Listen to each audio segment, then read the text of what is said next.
বাজারে উঠেছে আমনের নতুন ধান, উৎপাদনও ভরপুর। কৃষক পর্যায়ে কমেছে ধানের দাম। ১০ দিনের মধ্যে ধানের দাম প্রতি মনে কমেছে ৫০ থেকে ৮০ টাকা পর্যন্ত। তারপরও দেশে চালের বাজারে বিরাজ করছে চরম অস্থিরতা। পর্দার আড়ালে বাজারে খেলছে অন্য কোনো শক্তি, ফলে বিফলে যাচ্ছে বর্তমান অন্তর্বর্তীকালীন সরকারের সকল উদ্যোগ। সংশ্লিষ্টরা বলছেন, চালের বাজার অস্থিরতার পেছনে রয়েছে আওয়ামীপন্থী মিল মালিকরা। দেশের দ্বিতীয় বৃহত্তম চালের মোকাম কুষ্টিয়ার খাজানগরে আওয়ামীপন্থী ৮ মিল মালিকের শক্তিশালী সিন্ডিকেট কাজ করছে। দলীয় পদ পদবি সহ আওয়ামী লীগের যুগ্ম সাধারণ সম্পাদক মাহবুবুল আলম হানিফের চরম আস্থাভাজন হিসেবে পরিচিত তারা। আওয়ামী লীগ সরকারের আমলে ব্যবসার বাইরেও জেলা জুড়ে রাজত্ব করেছে সব মিল মালিকরা। বর্তমানেও এখানে ধান চালের নিয়ন্ত্রণ তাদের হাতেই। মূলত নানা অজুহাতে এরাই বাড়াচ্ছেন চালের দাম। একাধিক সূত্র বলছে, চালের বাজার অস্থিতিশীল করে তুলে সরকারকে বেকায়দায় ফেলতে কাজ করছেন হানিফের আস্থাভাজন হিসেবে পরিচিত এসব মিল মালিকরা। কুষ্টিয়ার সিনিয়র কৃষি বিপণন কর্মকর্তা সুজাত হোসেন খান সিন্ডিকেটের বিষয়টি স্বীকার করে বলেন, খাজানগরের কয়েকটি মিলে বিপুল পরিমাণ ধান চাল মজুত রয়েছে। এই কর্মকর্তা মনে করেন, ছোটখাটো অভিযান চালিয়ে কোনোভাবেই সিন্ডিকেট ভাঙা সম্ভব নয়। সিন্ডিকেট ভাঙতে হলে বড় ধরনের অভিযান পরিচালনা করতে হবে। অনুসন্ধানে জানা যায়, দেশের বৃহত্তর চালের মোকাম কুষ্টিয়ার খাজানগরে রয়েছে অর্ধশত অটো রাইস মিল। রাজধানী ঢাকার বাজারে যে মিনিকেট চাল আসে, তার বড় অংশ আসে কুষ্টিয়ার ৩১ স্বয়ংক্রিয় বা অটো রাইস মিল থেকে। এখানে এত অটো মিল থাকলেও মূলত ১১ মালিকের হাতে পুরো খাজানগরের নিয়ন্ত্রণ, যার মধ্যে ৮ জন সরাসরি আওয়ামী লীগের রাজনীতির সঙ্গে জড়িত।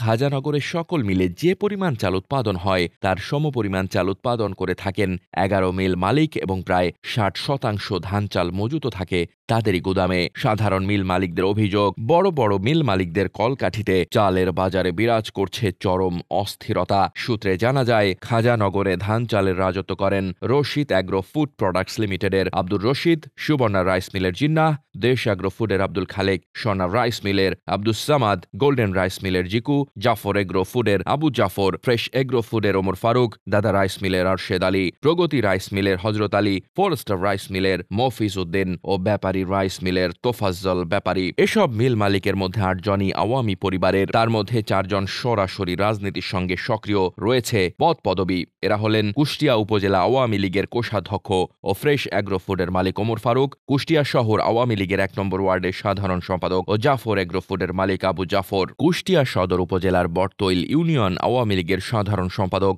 ও ফোরস্টার রাইস মিলের মালিক মফিজ উদ্দিন ও সুবর্ণা রাইস মিলের মালিক জিন্নার ছেলে রাজীব আহমেদ নিষিদ্ধ ঘোষিত জেলা ছাত্রলীগের সাবেক সহ সভাপতি। বাকি ৪ জন আওয়ামী লীগের যুগ্ম সাধারণ সম্পাদক মাহবুবুল আলম হানিফের খুব কাছের আস্থাভাজন হিসেবে পরিচিত।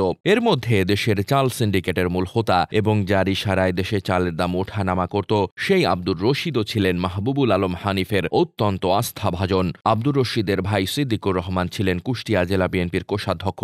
মাহবুবুল আলম হানিফের সঙ্গে সুসম্পর্কের সূত্র ধরেই ২০১৭ সালে ভাই বিএনপি নেতা সিদ্দিকুরকে নিয়ে আওয়ামী লীগে যোগ দেন আব্দুর রশিদ। আওয়ামী লীগ আমলে মাহবুবুল আলম হানিফকে ব্যবহার করে সবচেয়ে সুবিধা নিয়েছেন দেশ অ্যাগ্রো ফুডের আব্দুল খালেক ও প্রগতি রাইস মিলের হজরত আলী। নেতার প্রভাবে জেলা খাদ্য অফিসের নিয়ন্ত্রণও ছিল তাদের হাতে। হানিফের সঙ্গে পারিবারিক সম্পর্ক ছিল দেশ অ্যাগ্রো ফুডের আব্দুল খালেকের। দুজনের বাড়িতে দুজনের নিয়মিত ছিল যাতায়াত। হানিফকে ব্যবহার করে প্রতিপক্ষ অনেকে ঘায়েল করেছেন খালেক। এছাড়া দাদা রাইস মিলের আরশেদ আলীও আওয়ামী লীগ পন্থী হিসেবে পরিচিত। হানিফ ও তার ভাই আতার আস্থাভাজন হিসেবে পরিচিত আরশেদ। সুবর্ণা রাইস মিলের মালিক জিন্নার ২ ছেলেই নিষিদ্ধ ঘোষিত ছাত্রলীগের রাজনীতির সঙ্গে জড়িত।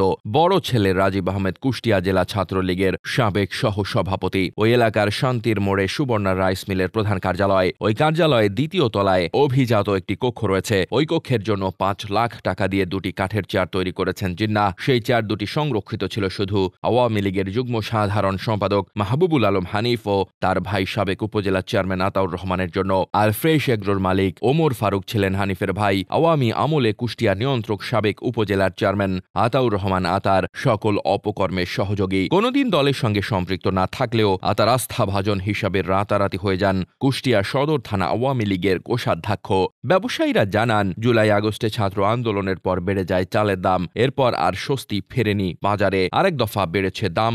মজুত নিয়মের ধারণা ধরে হাজারো টন ধান চাল গুদামে ভরে রেখেছেন আওয়ামী লীগপন্থী এসব মিলাররা। দেশে চাল ধানের সংকট তো দূরের কথা, বাজারে নতুন ধান এলেও চালের বাজারে অরাজকতা চলছেই। দেশ অ্যাগ্রো ফুডের মালিক আব্দুল খালেক সিন্ডিকেটের কথা স্বীকার করে বলেন, দেশের চালের চালের বাজার নিয়ন্ত্রণ করে 10টি কর্পোরেট কোম্পানি। তাদের নিয়ন্ত্রণ করা গেলে চালের বাজার নিয়ন্ত্রণ করা সম্ভব। রাজনৈতিকভাবে এখানে কোনো সিন্ডিকেট নেই বলেও জানান আব্দুল খালেক। কুষ্টিয়া অটোমিল মালিক সমিতির সাধারণ সম্পাদক জয়নাল আবেদিন প্রধান বলেন, কয়েকদিন হলো নতুন ধান উঠতে শুরু করেছে। এ পর্যন্ত কৃষক পর্যায়ে 40% ধান কাটা পড়েছে। বাকি ধান উঠলে চালের বাজার কমে যাবে। কুষ্টিয়া জেলা প্রশাসক মোহাম্মদ তৌফিকুর রহমান বলেন, মিল মালিকদের কঠোর নজরদারিতে রাখা হয়েছে। এখানে কোনো সিন্ডিকেট হতে দেওয়া হবে না। নিয়মিত মিল মালিকদের সঙ্গে আলোচনা হচ্ছে। তারা বলেছেন, বাজারে নতুন ধান উঠলে চালের বাজার কমে যাবে।